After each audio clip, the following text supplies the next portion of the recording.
नमस्कार, स्वागत आप सभी का हमारे लाइव फोन इन कार्यक्रम हेलो किसान में। मैं हूं आपके साथ अदिति शर्मा। किसान भाइयों बहनों, रोजाना लेकर आते हैं हमारा ये कार्यक्रम आपके लिए 6 से 7 बजे के दौरान, जिसमें हम खेती किसानी से संबंधित महत्वपूर्ण विषय शामिल करते हैं। और उसके संदर्भ में अगर आपके पास कोई सवाल होते हैं तो वो आप हमसे पूछ सकते हैं। हमारे टोल फ्री नंबर पर कॉल करके अपने सवालों के जवाब हमारे विशेषज्ञों से आप हासिल कर सकते हैं। आज के इस अंक में क्या विषय हम आपके लिए लेकर आए हैं, आइए सबसे पहले आपको जानकारी देते हैं। आज के हमारे इस अंक में हम चर्चा करेंगे प्रधानमंत्री कृषि सिंचाई योजना पर, और साथ ही गन्ना फसल प्रबंधन पर भी हम आपको जानकारी देंगे। तो आज के हमारे जो दोनों ही विषय हैं बहुत ही महत्वपूर्ण है। आपके पास कोई भी सवाल है, किसी भी समस्या का आप समाधान चाहते हैं तो बेझिझक आप हमारे टोल फ्री नंबर पर कॉल कर सकते हैं। हमारे टोल फ्री नंबर है 1800-113060, 1800-113061। ये हमारे टोल फ्री यानी कि निःशुल्क नंबर है, जिस पर आप अगले 1 घंटे के दौरान कॉल करके अपने सवालों के जवाब हमसे जान सकते हैं। आपके जो भी सवाल होंगे उनके जवाब हमारे जो विशेषज्ञ हैं आप तक जरूर पहुंचाएंगे। आइए परिचय करवा देते हैं। स्टूडियो में मौजूद है हमारे साथ डॉक्टर ए.के. मिश्रा, जो प्रधान वैज्ञानिक हैं जल प्रौद्योगिकी केंद्र पूसा, नई दिल्ली में। डॉक्टर मिश्रा, बहुत बहुत स्वागत है। किसान भाइयों को नमस्कार, आपको भी नमस्कार। और साथ ही साथ हमारे साथ इस वक्त लाइव जुड़े हुए हैं डॉक्टर सुधीर कुमार शुक्ला जी, जो प्रधान वैज्ञानिक हैं भारतीय गन्ना अनुसंधान संस्थान, लखनऊ, उत्तर प्रदेश में। डॉक्टर शुक्ला, आपका भी बहुत बहुत स्वागत है हमारे कार्यक्रम हेलो किसान में। नमस्कार नमस्कार नमस्कार, थैंक यू, धन्यवाद जी। तो बिल्कुल हमारे किसान भाइयों बहनों, हमने आपको बता दिया है कि प्रधानमंत्री कृषि सिंचाई योजना और साथ ही साथ गन्ना फसल प्रबंधन पर आज के हमारे इस कार्यक्रम में हम चर्चा करने वाले हैं। किसी भी तरह की जानकारी आप हासिल करना चाहते हैं इन विषयों के संबंध में, कोई समस्या आ रही है आपको इस योजना के लाभ लेने में, या फिर गन्ने की फसल की आपको कुछ बात जाननी है, कुछ समस्या आ रही है, कोई बीमारी है, कोई कीड़ा लग गया है, बढ़वार अच्छी नहीं हो रही है, तो आप हमारे टोल फ्री नंबर पर कॉल कर सकते हैं। जानकारी हमने आपको दे दी है, तो आपके कॉल्स का हम इंतजार कर रहे हैं। इसके साथ आइए हमारी चर्चा की यहां पर शुरुआत कर लेते हैं। सबसे पहले रुख करना चाहेंगे डॉक्टर मिश्रा का। डॉक्टर मिश्रा, प्रधानमंत्री कृषि सिंचाई योजना बहुत ही महत्वाकांक्षी योजना है, बहुत ही हम कह सकते हैं कि विख्यात योजना है, बहुत लोग जानते हैं लेकिन अभी भी जानकारी नहीं है। तो सबसे पहले तो आप यही बता दें, प्रधानमंत्री कृषि सिंचाई योजना है क्या और किस उद्देश्य के साथ इसकी शुरुआत की गई? जी देखिए, ऐसा है कि सन 2015 में प्रधानमंत्री कृषि सिंचाई योजना का शुभारंभ किया गया हमारे प्रधानमंत्री के द्वारा, और इसमें लगभग 50,000 करोड़ रुपए का निवेश का प्रावधान किया गया। और इसके उद्देश्य ये थे कि जो 2 या 3 मंत्रालय जो जल के ऊपर कार्य कर रहे थे अलग अलग, उनके द्वारा किए जाने वाले कार्यों को एक जगह पे ला करके और हमारे देश में हर खेत को पानी सुनिश्चित करना, ये इस योजना का मोटिव रहा। सबसे बड़ा उद्देश्य यही रहा कि हर खेत को जल, अर्थात जैसा कि हम बहुत दिनों से सुनते और समझते आते रहे हैं कि हमारे देश में लगभग 45% सिंचित क्षेत्र है और बाकी का क्षेत्र असिंचित है। तो वो एक मानसून का जुआ बोलते थे उसको दूर करने का पूरा भरसक प्रयास किया जा रहा है इस योजना के द्वारा। और इसमें हम हर खेत को पानी सुनिश्चित कर रहे हैं, जिससे कि पूरा का पूरा हमारा कृषि का क्षेत्र सिंचित बन सके। जी बिल्कुल, तो यहाँ पर हर खेत को पानी मिल सके, और साथ ही साथ एक और नारा हम इसका कह सकते हैं, मोर क्रॉप पर ड्रॉप। जी हाँ, हर बूंद से आपको अधिक उपज मिले यहाँ पर फसलों की, यही उद्देश्य है इस योजना का। हर जगह पर खेती के लिए पानी उपलब्ध हो, लोगों को मानसूनी वर्षा का इंतजार ना करना पड़े, यही उद्देश्य है इस योजना का। लाभ ले रहे हैं बहुत सारे किसान, जुड़े हुए हैं, आप भी जुड़ सकते हैं। किस तरह के कदम आपको उठाने हैं जानकारी देंगे आपको, लेकिन उससे पहले दिखा देते हैं आपको हमारी ये रिपोर्ट।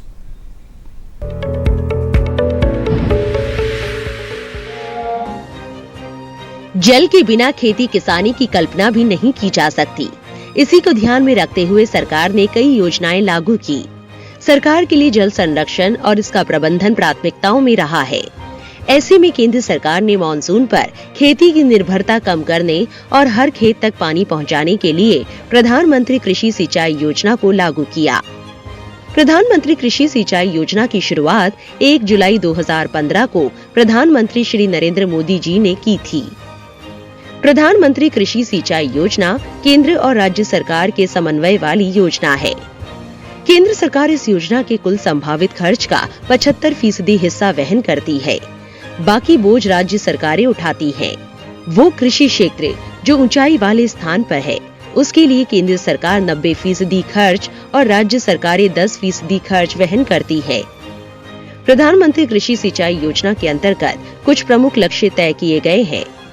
इस योजना के तहत कृषि योग्य भूमि का विस्तार और विस्तारित भूमि के लिए सिंचाई का प्रबंधन भी किया जा रहा है। जलाशयों को दोबारा भरना, वर्षा जल का संचयन, पानी के बहाव को रोककर उपयोग में लाना, ड्रिप और स्प्रिंकलर कार्यक्रम को लागू करना भी इस योजना का उद्देश्य है। साथ ही सिंचाई और अन्य जल बचत प्रौद्योगिकियों में सटीक होने की क्षमता को बढ़ाना, किसानों की आय में भी बढ़ोतरी करना और बाढ़ एवं सूखे के आवेग से होने वाली नुकसान की रोकथाम करना भी प्रधानमंत्री कृषि सिंचाई योजना का उद्देश्य है।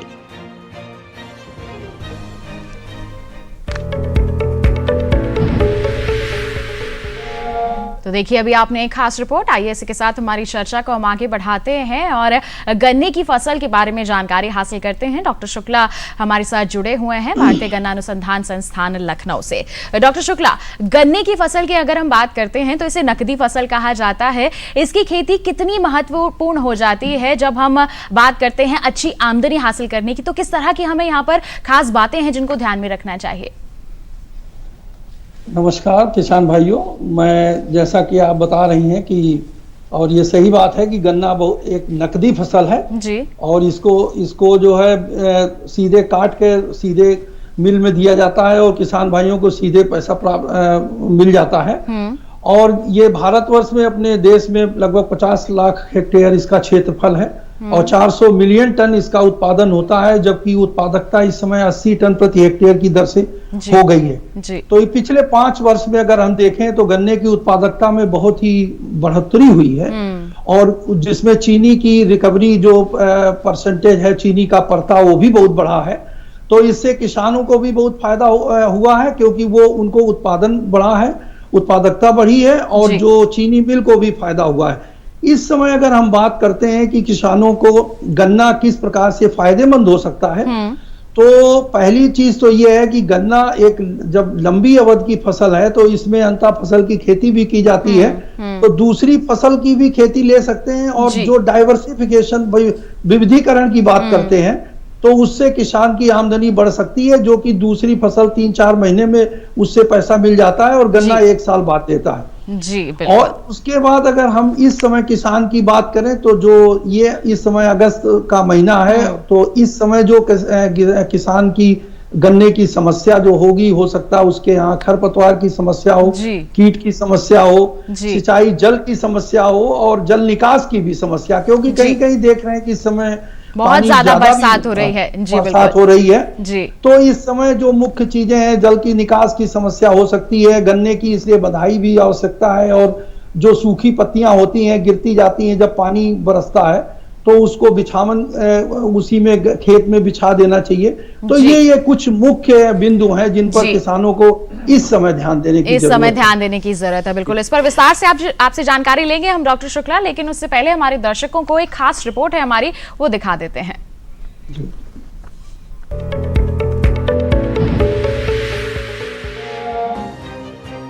गन्ना हमारे देश की प्रमुख फसलों में से एक है और गन्ने की अच्छी उपज के लिए फसल प्रबंधन बहुत जरूरी है। वर्षा न होने की स्थिति में गन्ने की फसल में 15 दिनों के अंतराल पर सिंचाई करें। हल्की मृदा वाले क्षेत्र में फसल को गिरने से बचाने और देर से फूटने व कल्लों को निकलने से रोकने के लिए वर्षा प्रारंभ होते ही पौधे की जड़ों पर अच्छी तरह मिट्टी चढ़ा देनी चाहिए। इस महीने में गन्ने को बांधे जिससे फसल गिरने से बचे। फसल गिरने से उपज और गन्ने में शक्कर की मात्रा दोनों कम हो जाती है। पौध संरक्षण पर पूरा ध्यान दें क्योंकि इस महीने कीट पर रोक लगने की आशंका रहती है। अगस्त में गन्ने पर चढ़ने वाले खरपतवार जैसे आइपोमिया किस्म की बेल की बढ़वार होती है, इसे खेत से उखाड़ कर फेंक दे। वहीं गुरदासपुर भेदक कीट के प्रकोप से भी गन्ने की फसल को बचाए। इस कीट की सुंडी ऊपर से दूसरी या तीसरी पोरी में प्रवेश कर अंदर से गन्ने को खोखला कर देती है। इस कीट की रोकथाम के लिए गन्ने की सूखी पत्तियों को काटकर अलग कर देना चाहिए। वहीं गन्ने में पत्ती के लाल धारी रोग का प्रकोप होने पर गन्ने की पत्तियों पर लाल रंग की धारियां निचली सतह पर पड़ जाती है। ज्यादा प्रकोप होने पर पूरी पत्ती लाल हो जाती है। पत्तियों का क्लोरोफिल समाप्त हो जाता है और बढ़वार पर प्रतिकूल प्रभाव पड़ता है। लाल सड़न रोग होने पर ऊपर से तीसरी तथा चौथी पत्ती सूखने लगती है। इसके साथ ही पत्ती के बीच की मोटी नस में लाल या भूरे रंग के धब्बे पड़ने लगते हैं। गन्ने को बीज से चीरने पर गुदा मटमैला लाल दिखाई पड़ता है, जिसमें से सिरके जैसी गंध आती है। पत्ती में लाल धारी और लाल सड़न रोग की रोकथाम के लिए रोग प्रतिरोधी किस्मों का ही चयन करना चाहिए।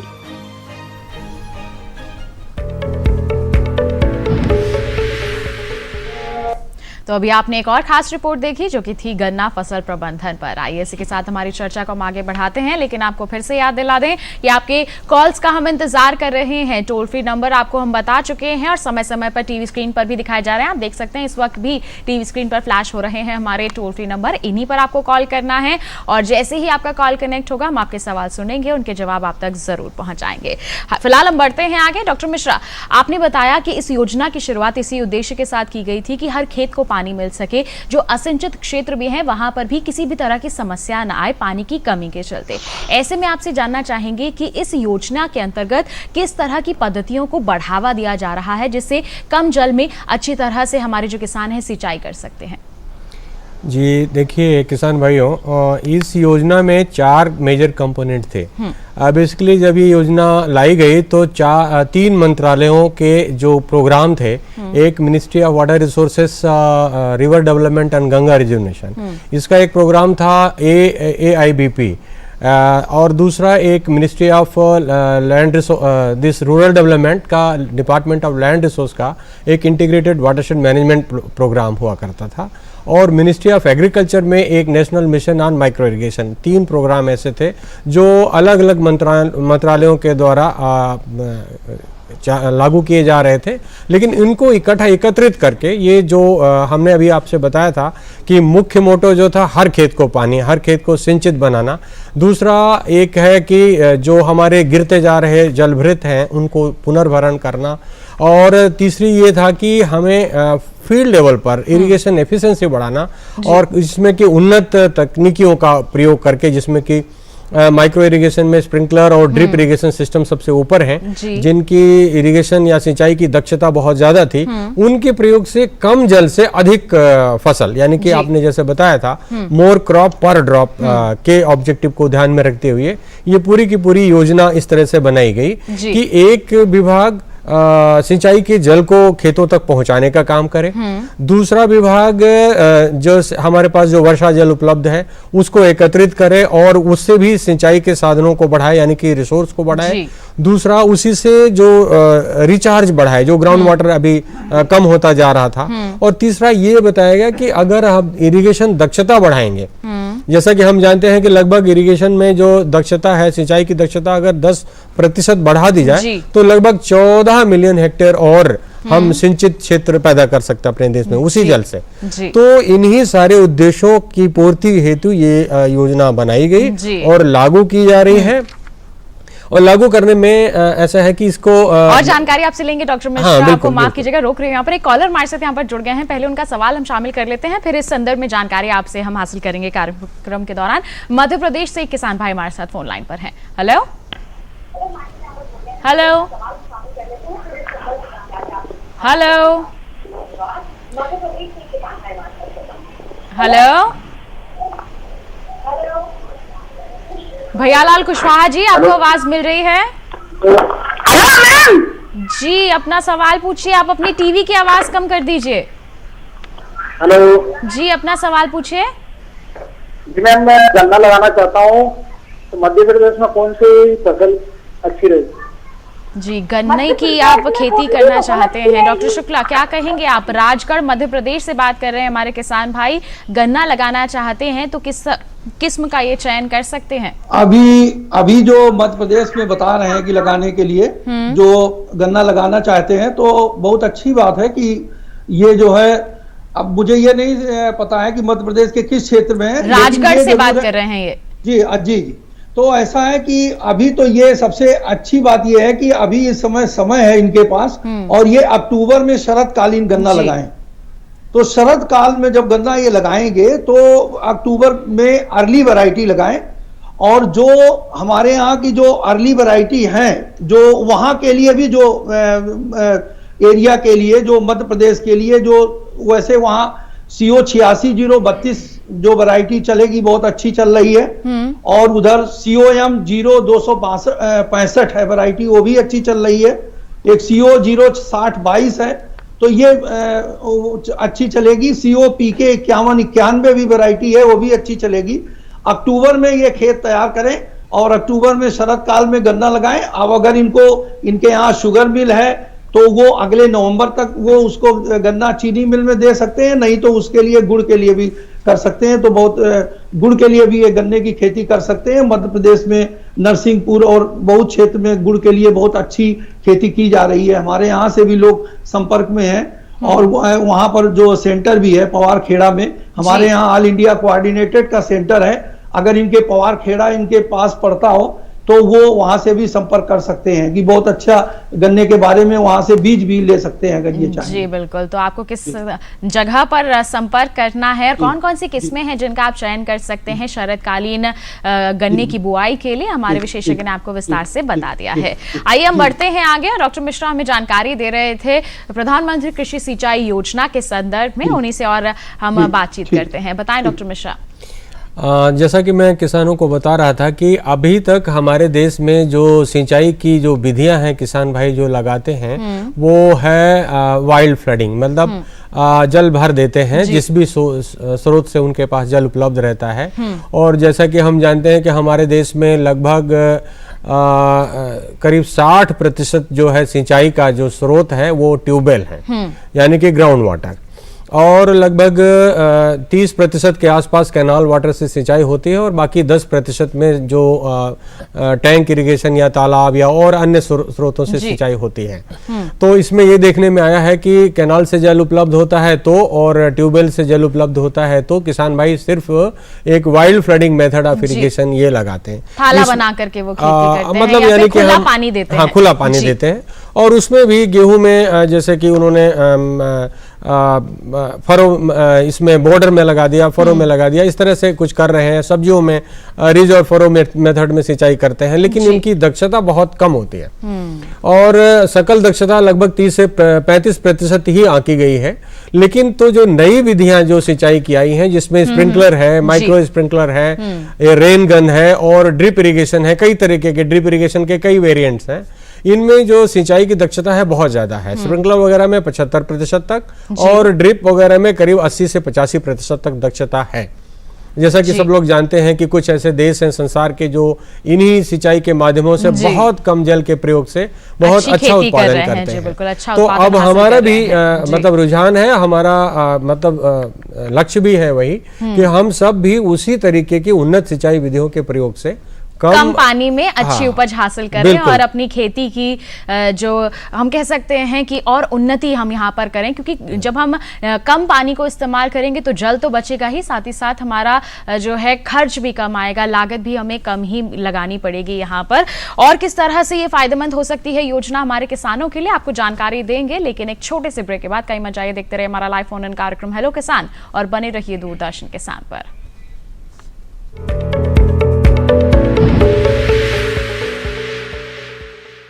अरे भाई सुना नहीं क्या, केसीसी ने किसानों का जिंदगी बदल दिया है। देश के छोटे किसान 1,60,000 रुपये तक का कर्ज बिना किसी गारंटी को ले पाएंगे। ब्याज खोरों से भी पीछा छुटा। मैं तो जैविक खेती का पूरा सामान मंगा लिया, केसीसी का भी कोई दबाव नहीं है। ब्याज चुकाने के लिए पूरा 1 साल मिलता है। समय पर भुगतान करने पर केवल 4% के सालाना ब्याज पे लोन मिल गया मुझे। अपना आधार कार्ड, लेटेस्ट फोटो और जमीन के कागजात लेके अप्लाई करो बस। और नामांकन भरने के लिए जेब भी ढीली नहीं करनी पड़ी।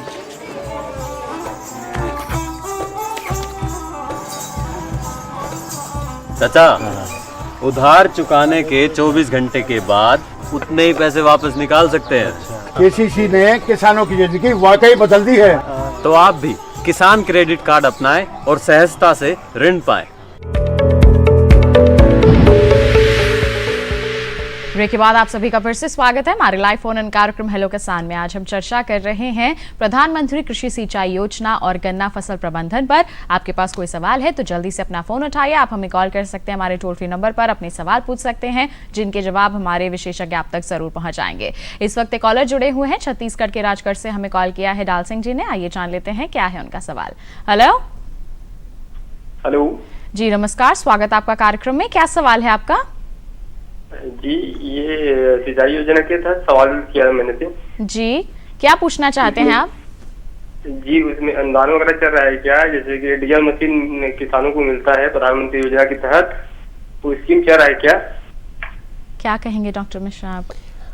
देखिए, इस योजना के तहत सिंचाई के साधनों के लिए आपको अनुदान मिलता है और इसके लिए आपको जिला स्तर पर डिस्ट्रिक्ट हॉर्टिकल्चर ऑफिसर अथवा डिस्ट्रिक्ट एग्रीकल्चर ऑफिसर के कार्यालय में संपर्क करना पड़ेगा।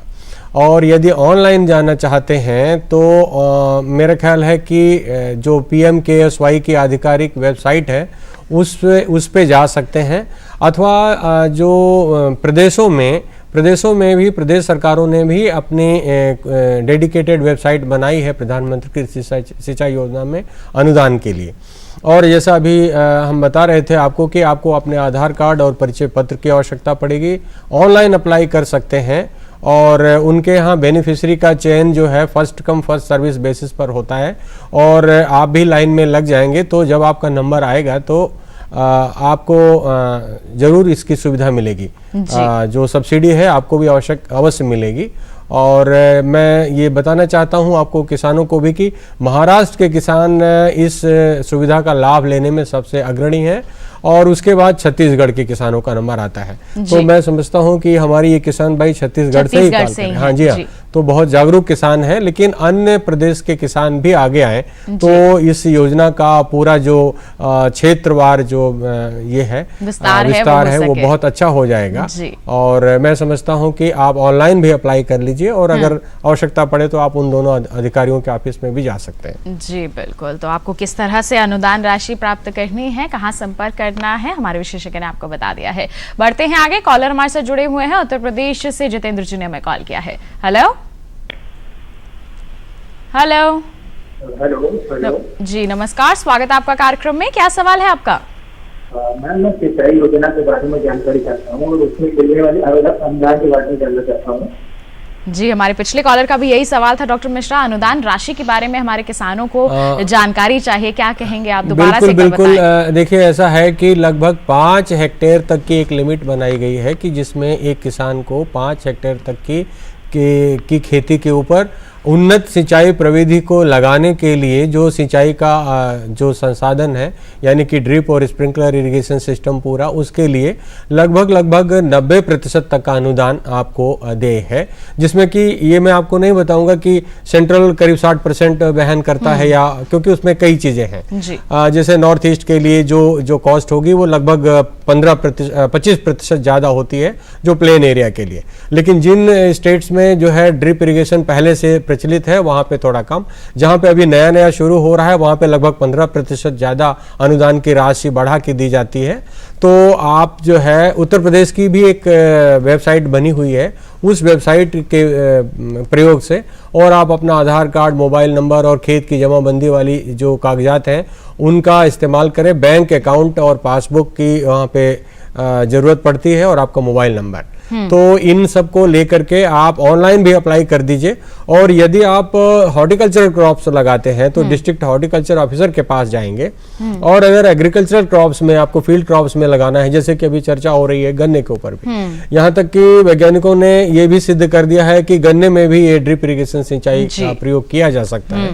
तो लगभग सभी फसलों में, क्या सब्जियां, क्या फील्ड क्रॉप्स, क्या गन्ना या क्या और प्लांटेशन क्रॉप, सभी में इस तरह की उन्नत सिंचाई विधियां बहुत सार्थक और बहुत प्रभावी पाई गई हैं। तो आप कोई भी खेती करते हो, लेकिन अब जो है समय आ गया है कि सिंचाई की उन्नत प्रविधियों को अपनाएं, जिससे बहुत तरीके की बचत होने की संभावनाएं हैं। यानी कि आपको एक तो यील्ड में वृद्धि तो होगी ही, पानी की बचत होगी ही, और लेबर कॉस्ट में भी काफी बचत है, लगभग 30 से 40%। तो लेबर कॉस्ट आपकी बच जाती है, जिसमें कि आपको आदमी नहीं लगाना पड़ता है, आपने बटन दबाया और आपके यहाँ सिंचाई हो गई। हाँ, या ये ध्यान देने की जरूरत है कि कितने समय तक के लिए सिस्टम को ऑपरेट करना है, उसके लिए थोड़ी सी वैज्ञानिक सोच और जानकारी की आवश्यकता पड़ती है, क्योंकि समय और स्थान और भूमि की बनावट, इन सब के आधार पर आपकी वाटर रिक्वायरमेंट होती है और उसमें वातावरण का भी प्रभाव पड़ता है। जी बिल्कुल। तो देखिए, यहाँ पर सरकार बहुत ही ज्यादा महत्वपूर्ण कदम उठा रही है हमारे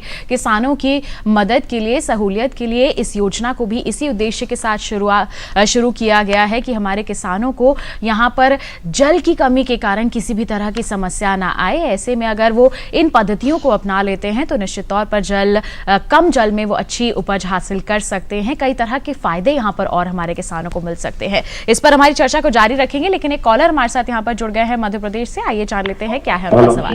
हेलो हेलो जी, नमस्कार सुंदरलाल जी, स्वागत है आपका कार्यक्रम में। क्या सवाल है आपका? आप अपने टीवी की आवाज कम कर दीजिए, हमसे सवाल पूछिए।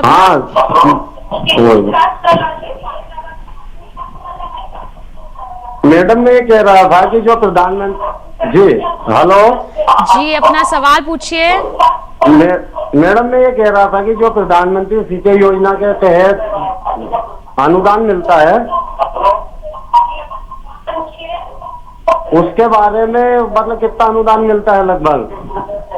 जी अच्छा, कितना अनुदान यहाँ पर मिलता है? मध्य प्रदेश से बात कर रहे हैं। बिल्कुल, देखिए अनुदान मिलता है। हाँ, देखिए ऐसा है, अगर अनुदान की बात करें तो लगभग 90% तक अनुदान है और कई स्टेट्स में तो वो 100% भी है। जो हमारी यूनियन टेरिटरीज है वहाँ पे 100% अनुदान है। और मैं समझता हूँ कि बाकी सभी स्टेट्स ने इस प्रकार की व्यवस्था की है कि स्टेट और गवर्नमेंट और सेंट्रल का शेयर मिला करके किसान को लगभग एक तरीके से पूरी सब्सिडी प्राप्त हो जाती है। अब अगर जैसे एक ड्रिप इरिगेशन सिस्टम की कॉस्ट की हम बात करें, एक साधारण इलाके में अगर 12 मीटर बाई 12 मीटर का कोई एक मान लीजिए कि हॉर्टिकल्चर का प्लांटेशन है तो करीब 21,000 के आसपास उसकी कॉस्ट आती है सिस्टम की। और अगर घना हम करते जाते हैं लगभग 1.2 से 0.6 मीटर के ये इसकी कोई क्रॉप ऐसी लगाते हैं तो लगभग 1,20,000-21,000 रुपए की प्रति हेक्टेयर इसकी सिस्टम की कॉस्ट आती है।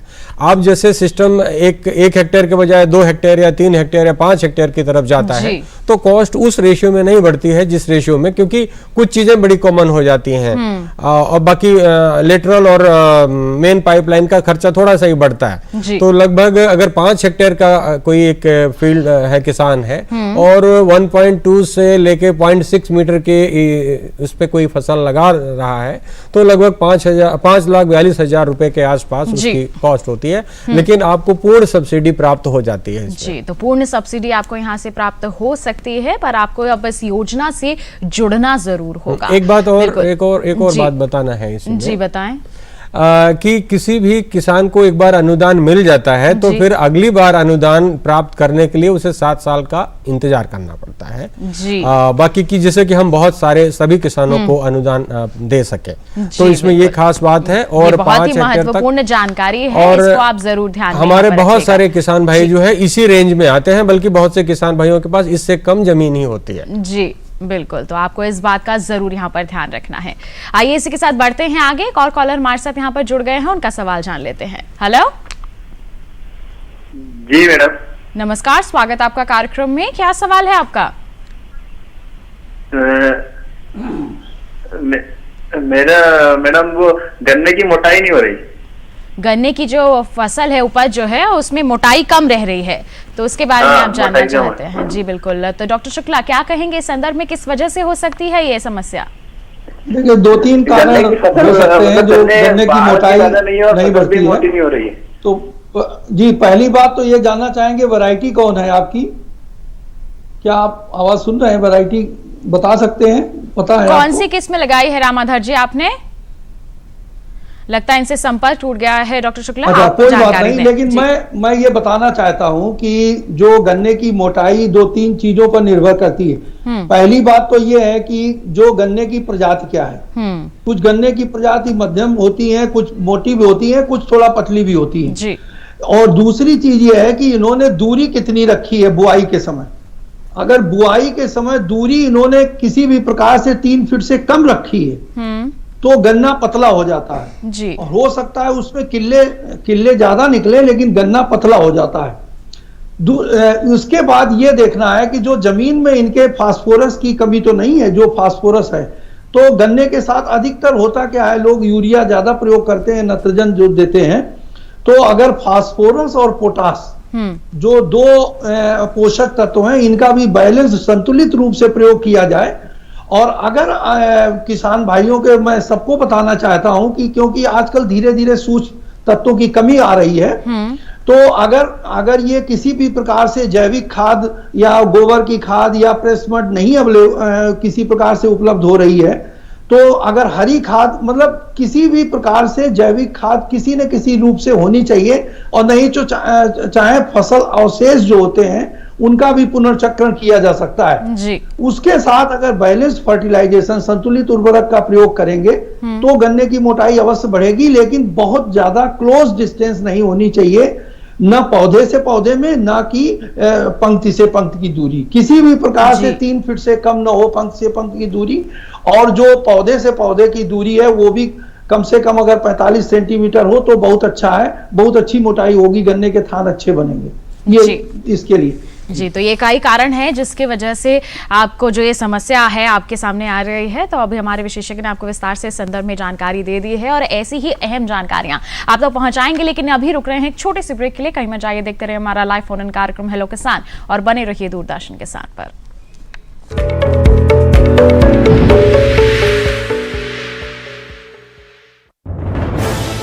कोरोना वायरस के खतरे से बचते हुए फसल की कटाई, बिक्री, खरीद, नई फसल की जुताई और बुआई सुरक्षित हो सकती है अगर हम लगातार हाथों को साबुन और साफ पानी से नियमित अंतराल पर धोते रहें। नाक, मुंह को मास्क, गमछे या कपड़े से ढक कर रखें। आंख, कान, नाक, मुंह न छुएं। आपस में 2 गज की दूरी बनाए रखें।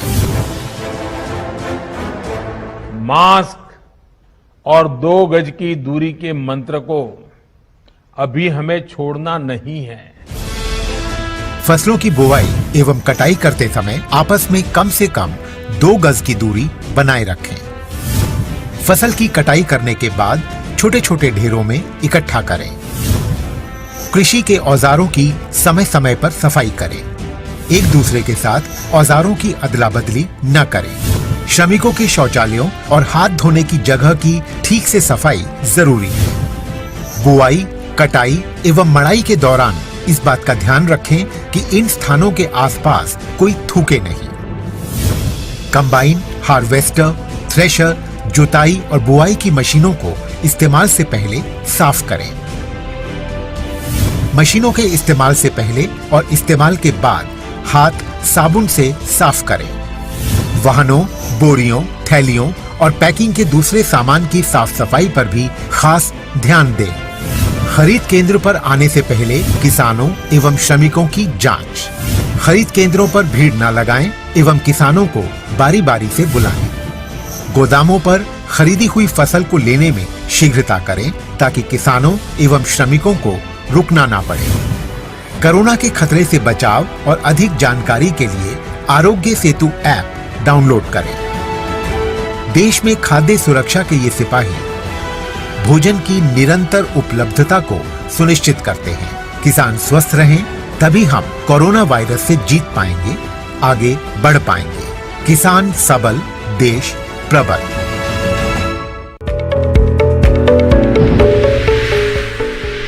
ब्रेक के बाद आप सभी का फिर से स्वागत है हमारे लाइव फोन कार्यक्रम हेलो किसान में। आज हम चर्चा कर रहे हैं प्रधानमंत्री कृषि सिंचाई योजना और गन्ना फसल प्रबंधन पर। कोई सवाल है आपके पास, जल्दी से अपना फोन उठाइए और आप अपने जो भी सवाल हैं, समस्याएं हैं, उनका समाधान हमारे विशेषज्ञों से जान सकते हैं। आइए फिलहाल हम बढ़ते हैं आगे, गन्ने के बारे में जानकारी ले लेते हैं। डॉक्टर शुक्ला का यहाँ पर रुक कर लेते हैं। डॉक्टर शुक्ला, आपने जिक्र किया कि इस मौसम में खरपतवारों का बहुत खतरा रहता है, तो ऐसे में हमारे किसानों के लिए आपकी क्या सलाह रहेगी? हमारी सलाह यही रहेगी कि पहली बात तो यह है कि अगर किसान भाइयों ने अप्रैल, मई, जून में खरपतवार नियंत्रण किया है गन्ने के खेत में, फसल में, तो इस समय कोई दिक्कत नहीं होगी, क्योंकि जमाव के बाद 120 दिन तक, जो 4 महीने तक हमें जो फसल है उसको खरपतवार से मुक्त रखना होता है। अगर 4 महीने बीत जाते हैं तब फसल की जो वृद्धि हो जाती है इतनी कि उससे नुकसान नहीं होता है। लेकिन क्योंकि इधर समय में हो सकता है कभी कभी किसान भाई मई जून में या गुड़ाई न कर पाए हो और जिससे अच्छे किल्ले न निकले हो और उसके कारण खरपतवार में हो, तो अभी भी वो खरपतवार के लिए जो एट्राजीन जो खरपतवार नाशी है उसका 2 किलोग्राम सक्रिय तत्व प्रति हेक्टेयर की दर से 800 से 1000 लीटर पानी में मिला करके अगर उसका स्प्रे करते हैं तो खरपतवार का नियंत्रण हो जाता है। जो चौड़ी पत्ती वाले खरपतवार हैं उसके लिए 2,4-D एक खरपतवार नाशी आता है जो कि 1 किलोग्राम सक्रिय तत्व की जरूरत पड़ती है और 1 हेक्टेयर के लिए 1000 लीटर पानी में अगर स्प्रे कर देते हैं तो उससे जो है वो जो चौड़ी पत्ती वाले खरपतवार हैं उनका नियंत्रण हो जाता है। तो खरपतवार तो इस समय अगर गन्ने की फसल की वृद्धि अच्छी नहीं है तो खरपतवार होंगे। अगर गन्ने की फसल में किल्ले अच्छे निकले हैं तो उतनी समस्या नहीं आएगी। लेकिन इसके लिए जरूरी है कि निगरानी जरूर बनाए रखें। अगर आपको खरपतवार नजर आ रहे हैं तो उनका नियंत्रण आप जरूर कर लें। बढ़ते हैं आगे। कॉलर हमारे साथ यहाँ पर जुड़ गए हैं। उत्तर प्रदेश के संबल से हमें कॉल किया है मोहम्मद हसन जी ने। जान लेते हैं क्या है उनका सवाल। हेलो, नमस्कार, स्वागत आपका कार्यक्रम में। क्या सवाल है आपका? जी पूछे अपना सवाल। जी मेरा सवाल है साहब, मैंने गन्ने की 0238 वैरायटी बोई है लगाई है। जी मैंने गन्ने की। आप अपने टीवी पर ध्यान ना दें, सीधा हमसे सवाल पूछें। जी जी जी जी 0238 आपने लगाया है, क्या समस्या आ रही है? 238 गन्ना मैंने लगाया तो पैदा हुआ है। क्या समस्या आई है? समस्या 238 मैंने लगाया, उसमें पोंगा बोइंग रोग उसमें लग गया है। रोग लग गया है, क्या कहेंगे आप? बंजर बन गया है उसके। जो पोक्का बोइंग लग गया है तो इसके लिए सबसे अच्छा तो ये है कि जो 0.01% वेबिस्टीन का जो है हम 1 ग्राम पर लीटर में जो है पानी के साथ 1000 लीटर पानी में मिला के साथ घोल कर स्प्रे कर दें तो उससे इसका नियंत्रण हो जाता है। और 0.02%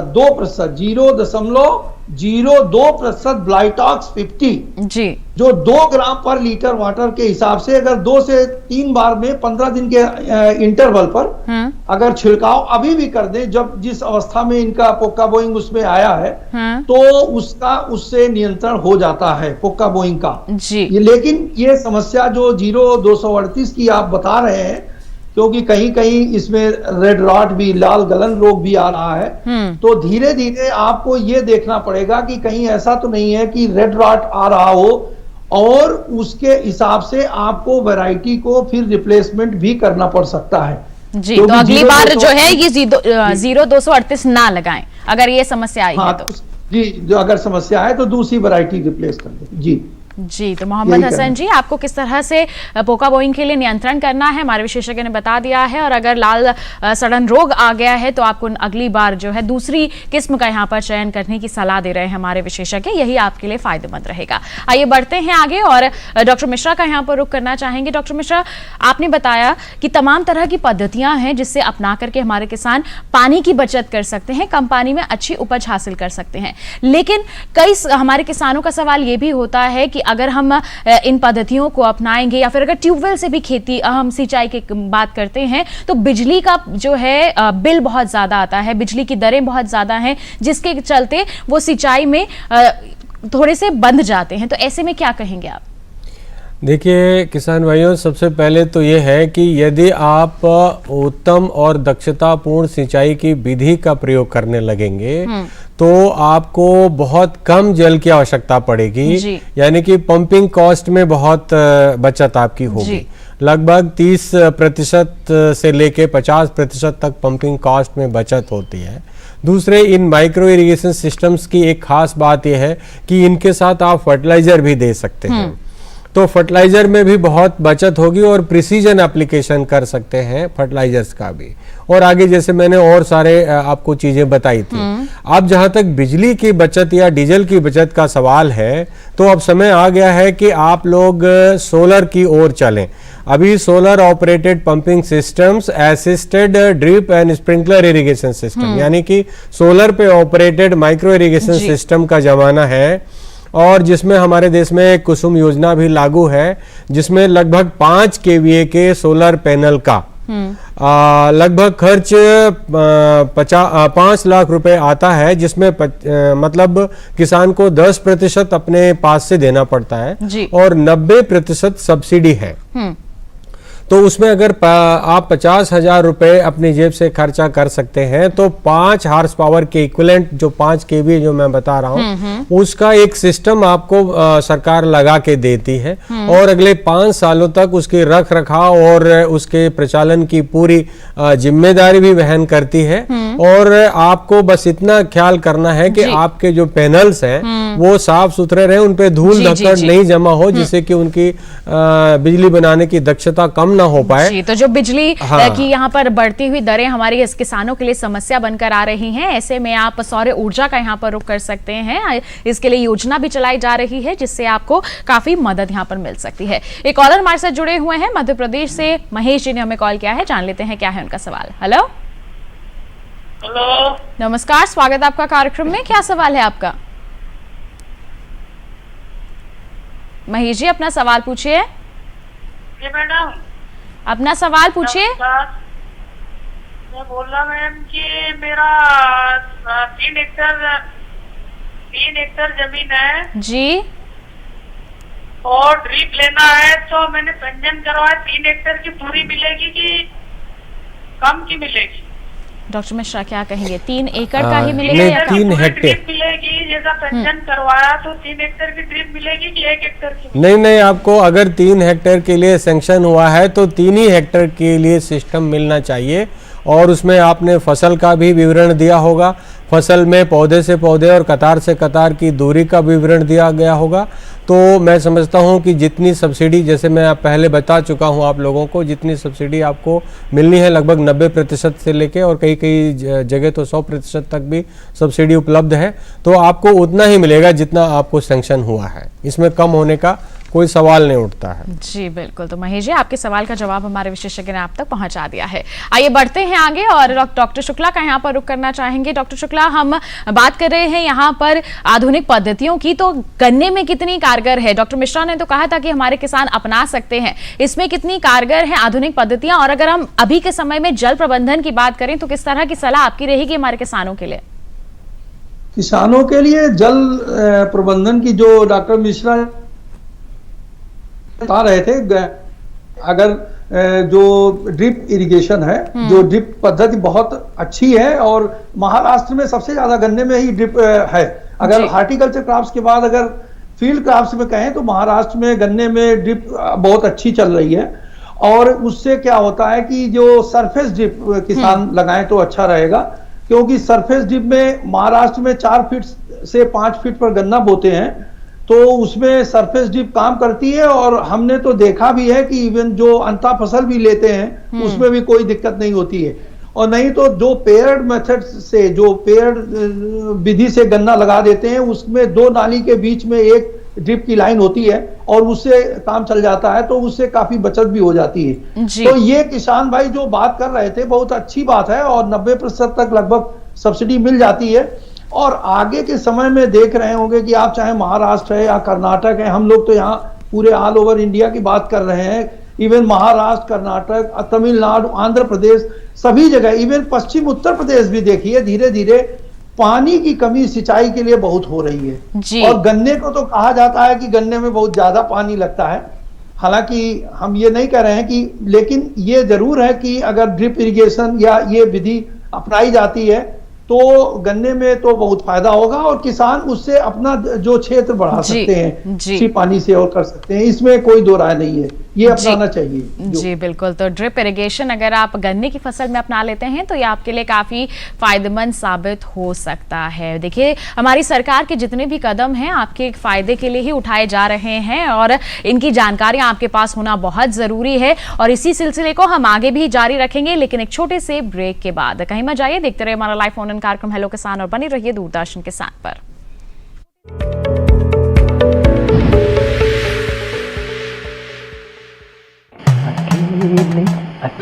अरे वाह भैया, अकेले अकेले। अरे तू भी ले, पर खाएगा कैसे? मैं ऑर्गेनिक खेती की बात कर रहा रे बेटे। अकेले अकेले खेती कब तक करेगा? मतलब गांव में 20-25 किसानों का समूह बना के पंजीकरण करवा ले, फिर सरकारी ट्रेनिंग भी मिलेगी और मुफ्त जैविक बीज खाद भी। फिर पीजीएस ऑर्गेनिक की सरकारी मोहर के साथ तेरी उपज आकर्षक पैक में पहुंचेगी बड़े बाजार तक। अच्छा हाँ। अरे भाई कहाँ चल दिया? सबको साथ लाने, आमदनी बढ़ाने। तो किसान भाई समझ गए ना, साथ मिलकर ऑर्गेनिक खेती कीजिए, अपनी परंपरा को आगे बढ़ाइए, ज्यादा मुनाफा कमाइए। माटी से प्रेम की परंपरा है परंपरागत खेती।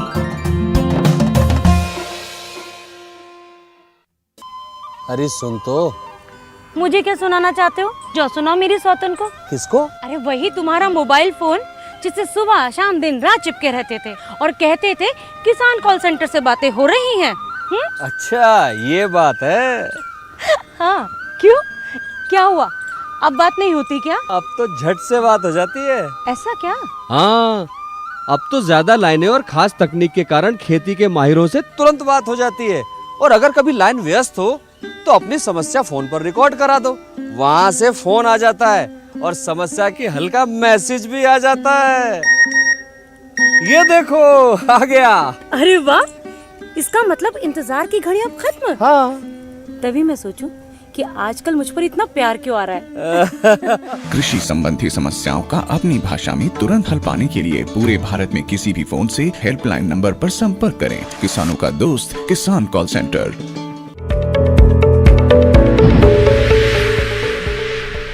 ब्रेक के बाद आप सभी का फिर से स्वागत है हमारे लाइव फोन इन कार्यक्रम हेलो किसान में। आज हम चर्चा कर रहे हैं प्रधानमंत्री कृषि सिंचाई योजना और गन्ना फसल प्रबंधन पर। आपके पास कोई सवाल है तो जल्दी से अपना फोन उठाइए क्योंकि सब जो समय है काफी कम रह गया है। इस वक्त उत्तर प्रदेश से हमारे साथ संजय जी फोन लाइन पर हैं, जान लेते हैं क्या है उनका सवाल। हेलो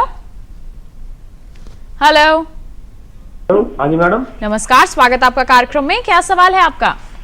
मैडम जी सवाल ये है, हमारे जो गन्ना में है वो अमेरिकन सुंडी का प्रकोप ज्यादा है जी, तो उसके लिए दवाई पूछें। जी डॉक्टर शुक्ला क्या कहेंगे आप इस बारे में? ये जो आपकी सफेद सूड़ी है इसके लिए अगर फिप्रोनिल दवा आती है 40% की और इम्डाक्लोपिड जो 40% का जो है ये 500 ग्राम 1200 लीटर पानी में दोनों दवा मिला करके इसका स्प्रे कर सकते हैं, इससे नियंत्रण हो जाएगा।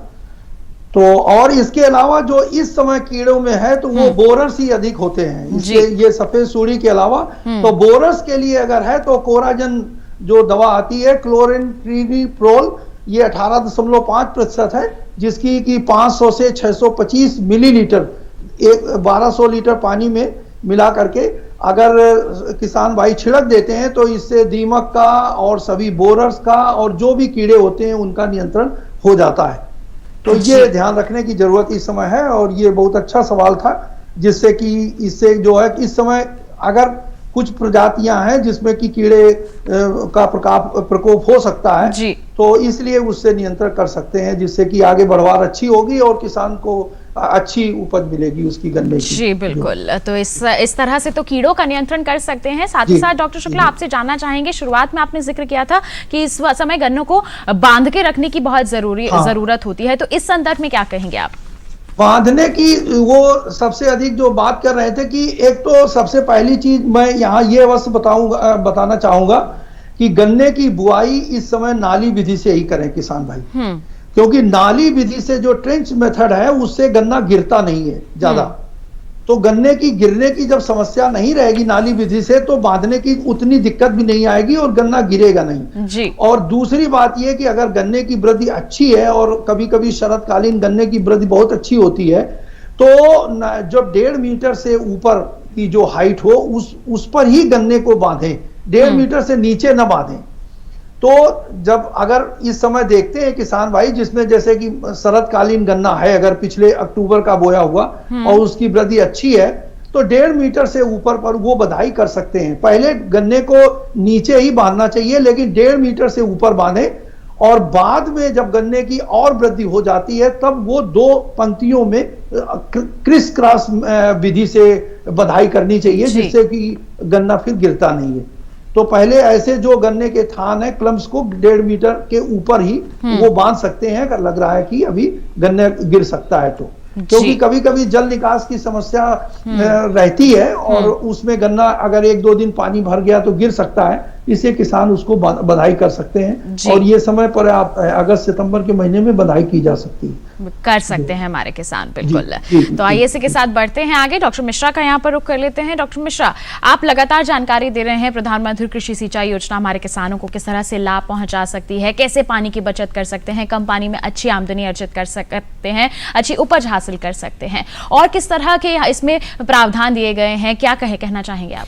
जी देखिए, इस योजना में जो मिनिस्ट्री ऑफ वाटर रिसोर्स का जो रोल रहा है उसमें करीब 99 मेजर और माइनर इरिगेशन प्रोजेक्ट्स उनको पूर्ण करना, मतलब जो हमें सिंचाई के लिए जल उपलब्ध कराने के लिए जो एजेंसी है, जो पहले भी बांध बना करके और नहरें बना करके पूरे देश में सिंचाई का जल उन्होंने पहुंचाया है, उन्हें त्वरित रूप से इन परियोजनाओं को संपूर्ण करने का दायित्व सौंपा गया है। इसके अतिरिक्त जो ministry of rural development and Panchayati Raj का जो प्रोग्राम इंटीग्रेटेड वाटरशेड मैनेजमेंट का था, जिसमें मनरेगा के माध्यम से तालाब खोदना और वर्षा जल संग्रहण करना और वर्षा जल संग्रहण करने के माध्यम से भूजल रिचार्ज करना, जैसा मैं पहले प्रोग्राम में बता चुका हूं कि भूजल से लगभग 60% हो गया है सिंचाई का जो हमारा जो सिंचाई जो की जाती है भूजल से मैक्सिमम हो रही है।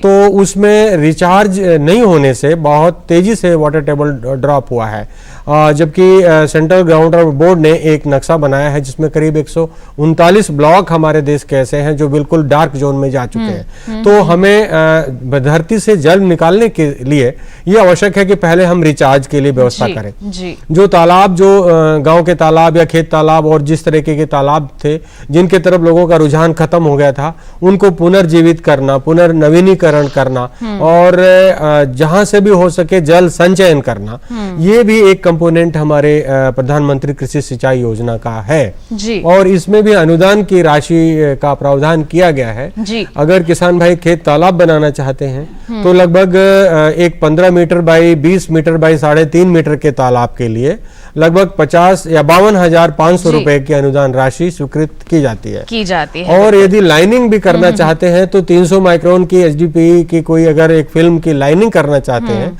तो उस पे 75,000 रुपए की राशि का अनुदान का प्रावधान है जी। तो हमारे किसानों को देखिए इस तरह की यहाँ पर भी सहूलियत दी जा रही है। बढ़ते हैं आगे, डॉक्टर शुक्ला का यहाँ पर रुख करना चाहेंगे। डॉक्टर शुक्ला, अंतिम सवाल आपसे करना चाहेंगे, अंतर फसलीकरण की आप बात कर रहे हैं गन्ने के साथ, तो कौन कौन सी फसल लगा सकते हैं हमारे किसान, इस पर क्या जानकारी देंगे आप?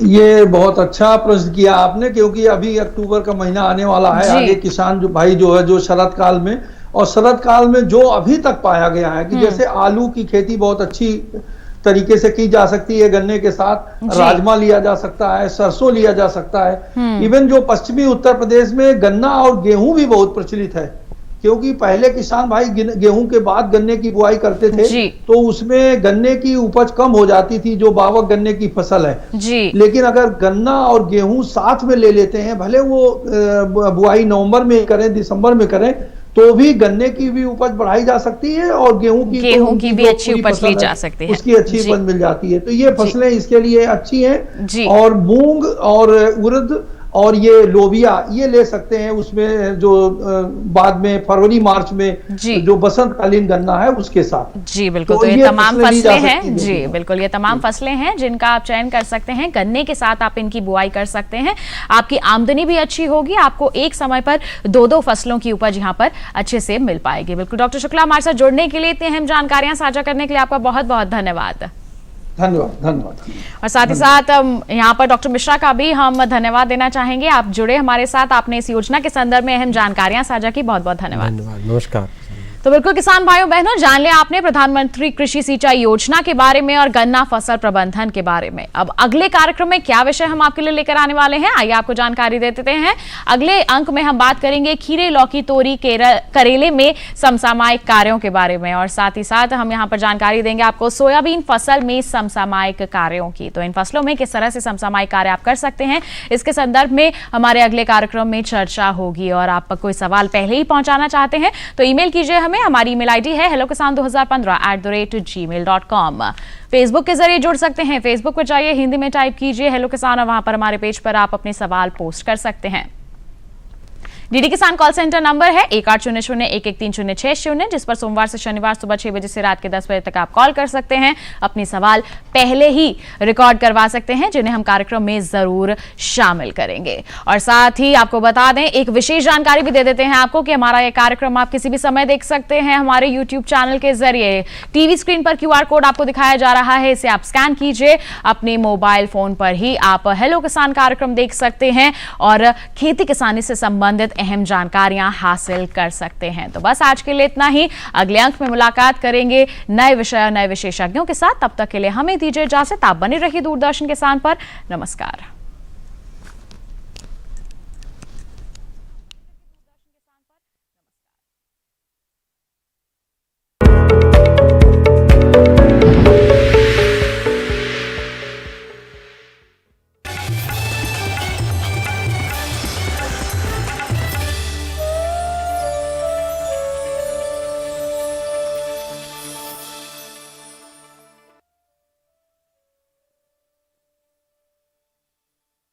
की चिति, देश का स्वभाव।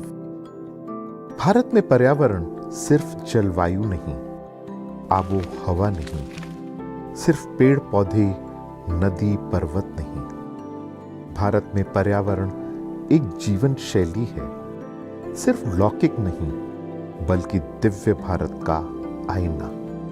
आइए आपका परिचय कराते हैं ऐसी ही कुछ परंपराओं से, इन्हीं जीवन मूल्यों से। कार्यक्रम प्रकृति उत्सव रिविजिटिंग इंडियन एनवायरनमेंट ट्रेडिशन देखिए हर गुरुवार सुबह 7:30 बजे सिर्फ डीडी किसान पर। औषधीय पौधों की खेती से कैसे हो रही है किसान की आय दुगनी? क्या है भारत सरकार की योजना? कैसे बने जागरूक और समृद्ध किसान? औषधीय पौधों की आसान खेती से बाजार की जानकारी तक, कृषि विशेषज्ञ की सलाह, सफल किसान की जुबानी। देखिए कार्यक्रम किसान कृषि औषधीय पौधे हर शुक्रवार सुबह 7:30 बजे सिर्फ डीडी किसान चैनल पर।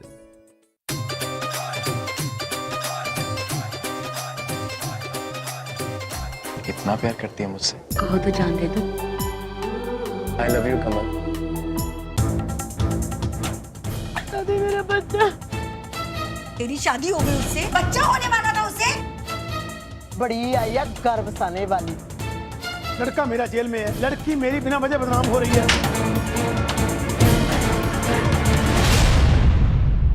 बंटवारा सोमवार से शुक्रवार रात्रि 9 बजे डीडी किसान पर।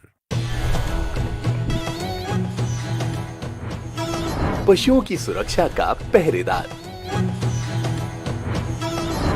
माटी का लाल, जन धन का रक्षक,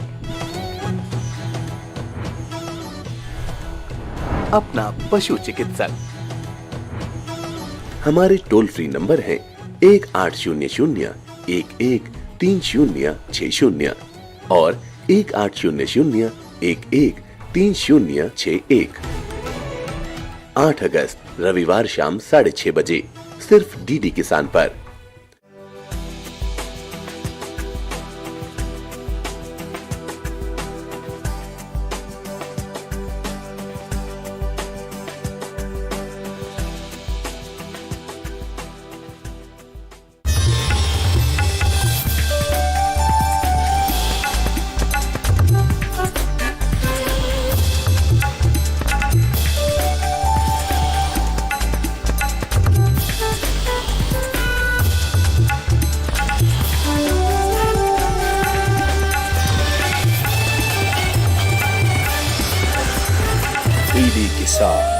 बदलते भारत की शान।